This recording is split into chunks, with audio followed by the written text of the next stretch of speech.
సంపత్రాజు గారు మీ టార్గెట్ ఎంతండి? సార్ వర్మ గారు ఒక 2 నిమిషాలు మాట్లాడతాను. గతంలో మాట్లాడిన దానికి మాట్లాడతాను. చిన్నపరెడ్డి గారు మాట్లాడుతూ మీ పక్కనే కూర్చొని ఒక మాట మాట్లాడాడు. నిమిషం కూడా కాల, సెకండ్స్ లో మళ్ళీ మాట మార్చాడు. ఒకటి మిషన్ల ద్వారా గెలిచాడు అని ఒకటి అంటూ, పవన్ కళ్యాణ్ వచ్చి జబర్దస్త్ వాళ్ళ వల్ల గెలిచాడు అని చెప్పి అంటాడు. అది క్లారిటీ చిన్నపరెడ్డి గారే తీసుకోవాలా, ఇది దేని వల్ల గెలిచాడు అనేది ఆయన ఇష్టం. ఇంకా పోతే ఇంకోటి ఏంటంటే, ప్రసన్న కుమార్ రెడ్డి మాట్లాడిన భాషకు గాని, లేకపోతే జగన్మోహన్ రెడ్డి గారి చెల్లెలు అంటే ప్రసన్న కుమార్ రెడ్డి ఆడవాళ్ల మీద, ఆయనకి ఎవరు తన సోదరే. ఆయనకి ప్రసన్న కుమార్ రెడ్డికి ప్రశాంత్ రెడ్డి గారు సోదరే అవుతారు, వాళ్ళ బంధువులు, చాలా దగ్గర బంధుత్వం. రెండోది, ఆయన సోదరిని మాట్లాడితే అది చెడ్డగా, అదే చెడు మాటలు కాదు మంచి మాటలు అన్నట్టుగా జగన్మోహన్ రెడ్డి గారు చెప్పారు. అయితే ఇక్కడ ఒక విషయం ఏంటంటే, ఏదైతే తన సొంత చెల్లెల్ని తన వైసీపీ వర్గాలు ఘోరంగా అవమానిస్తే, వాళ్ళ చెల్లెలు కళ్ళనీళ్ళు పెట్టుకుంటూ నా పుట్టుకని సైతం అవమానిస్తున్నారు, మా అన్న గమ్మునున్నాడు అని చెప్పి మాట్లాడు. ఇంకో చెల్లి చూస్తే మా నాన్న చంపేసినా మా అన్న స్పందించట్లేదు, ప్రధానమైన కుర్చీలు కూర్చొని చంపిన వాళ్ళని రక్షిస్తున్నాడు అని చెప్పి ఇంకో చెల్లికి మాట్లాడుతుంది. అంటే ఇంకొక విషయం ఏంటంటే, ఇందాక సోదరుడు ఏదో మాట్లాడుతూ రాజశేఖర్ పేరు కాంగ్రెస్ పార్టీ చేర్చింది. సరే తీసేద్దాం, వీళ్ళ తల్లి పేరు ఎవరు ఎఫ్ఐఆర్ లో చేర్చారు? మరి నిన్న వచ్చేసి పెద్ద పెద్ద అక్షరాలతో జగన్ గెలిచేసాడు అని చెప్పి అంటా ఉన్నారు. జగన్ కు ఒక ఊరట వచ్చింది, షేర్లు బదిలీ కార్యక్రమం. దాని తల్లి మీద విజయం ఏంది, చెల్లి మీద విజయం ఏంది? జగన్మోహన్ రెడ్డి గారికి అన్ని వదిలేశాడు. జగన్మోహన్ రెడ్డి అన్ని వదిలేసి ఓన్లీ డబ్బు సంపాదన, 2 పరామర్శల పేరుతోటి పోయి విధ్వంసాలు చేయడం తప్ప ఇంకేం లేదు. జగన్మోహన్ రెడ్డి గారు ఒకటి ఆలోచించుకోవాలి. ఇక్కడ సోదరుడు చెప్తా ఉన్నాడు, ఏదో రోడ్లు తవ్వేశారు, జనాభాను రానిపోతే ఎట్టొచ్చారు, ఎప్పుడైనా చెప్తున్నా జనం ప్రపంచం అని. ఎట్టొచ్చారు జనం?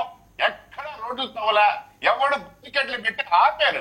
ఎందుకంటే మీకు కొంతమంది మోకలు పెట్టుకున్న 10-15 వేల మందిని పెట్టుకుని ఏదో దౌర్జన్యాలు చేద్దామని చెప్పేసి మీరు ప్రక్రియ పెట్టుకున్నారు. అది కరెక్ట్ కాదు, జగన్మోహన్ రెడ్డి గారికి కరెక్ట్ కాదని చెప్పి పోలీసు తీసుకుంటా ఉంటే దాన్ని మీరు ఏదో సంకలు కొట్టుకుంటా ఉంటారు. రెండోది, మీ భాష మీద ఏదైతే మీరు మాట్లాడి మెచ్చుకుంటున్నారో ఆ భాష బాగుందా లేదా రాష్ట్ర ప్రజలకు తెలుసు సోదరా. రాష్ట్ర ప్రజలు చెప్పినాక మీరు మాట్లాడాలా. రెండోది, ఇందాక ఏది మీ కూటమి నాయకుడు చెప్పు తీసుకొని కొడకల్లారా అన్నదేమో మీకు బాగా చెవులకి వినసొంపుగా ఉందా? మీకు చెప్పు తీసుకొని కొడతాని ఒక డిప్యూటీ సీఎం చెప్పు తీసుకొని కొడకల్లారా అంటే మీకు సమ్మగా ఉందా? ఏందన్నా మాట్లాడతావు, దాని మీద మాట్లాడుకోవచ్చు, దాని మీద చెప్పి మాట్లాడు. నేను మాట్లాడండి. పవన్ కళ్యాణ్ గారు కుటుంబ సభ్యులు సైతం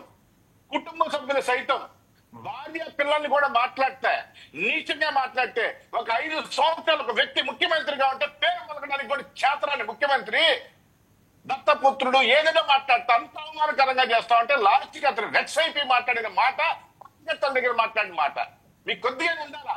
అసెంబ్లీ సాక్షి మీరు మాట్లాడిన మాటలు రికార్డెడ్గా ఉన్నాయి. ఇది కాదు ఇక్కడ మాట్లాడుతుంది. రెండోది, నాగార్జున సోదరుడు నాగార్జున గారు మాట్లాడుతూ, ఇది రూప్ కుమార్ గారు పత్రికని బెదిరించారు కాబట్టి ఆయన మీద కూడా కూటమి చర్యలు తీసుకోవాలి. ఇక్కడ ఒకటి, నాగార్జున గారు ఏదైతే జమీన్ రైతు పత్రిక రాసిందో ఆ రాసిన దానికి ఏదైతే రూప్ కుమార్ గారు డిప్యూటీ మేయర్ నెలలో ఆయన పోయి అడిగారు, అయ్యా మీరు రాశారు, మీరే జడ్జిమెంట్ ఇవ్వడం కరెక్ట్ కాదు, మీరు అభియోగాలను రాయండి, మీకు ఆ స్వేచ్ఛా స్వతంత్రం ఉంది రాయండి, జడ్జిమెంట్ ఇవ్వద్దు, బందిపోటుదారుడు దోపిడీదారుడు జడ్జిమెంట్ ఇవ్వద్దు, మీ దగ్గర ఆధారం ఉంటే చెప్పండి, మీ కార్డు పట్టుకొని క్షమాపణ మేము వచ్చేసి వెళ్ళిపోతాం, లేదు మీరు ఆధారాలు చూపించమని అడగడం జరిగింది.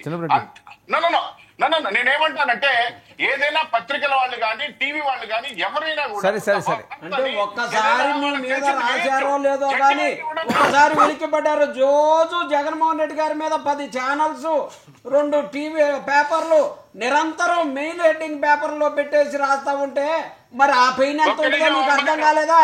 ఒక్కరోజు మీ దానికి రాశారని వాస్తవాలు రాస్తేనే తట్టుకోలేకపోతున్నారు, అవాస్తవాలు జగన్మోహన్ రెడ్డి గారి మీద రాస్తే మరి ఎలా తట్టుకుంటున్నారు వైఎస్ఆర్ కాంగ్రెస్ పార్టీ కార్యకర్తలు అనేది అర్థమవుతుందా? ఇప్పుడన్నా మీకు ఇప్పుడైనా ఎల్లో ఛానల్ చెప్పండి.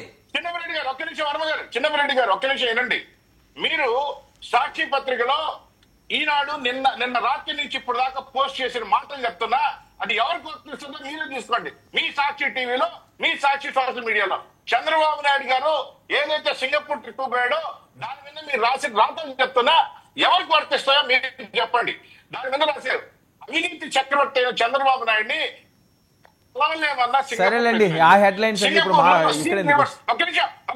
కాదు, జగన్మోహన్ రెడ్డి గారు ఇక్కడ విమానం ఎక్కితే లండన్ పోయే లోపు ఎన్ని చోట్ల దిగారు, లేకపోతే ఎన్ని చోట్ల విమానం మారారు అనేది హెడ్లైన్స్ పెట్టేసి ఏం మాట్లాడారు, ఎవరితో మాట్లాడారు? ఓకే అండి, ఓకే, ఎంత టాపిక్ ఎందుకు డైవర్ట్ చేయడం సార్?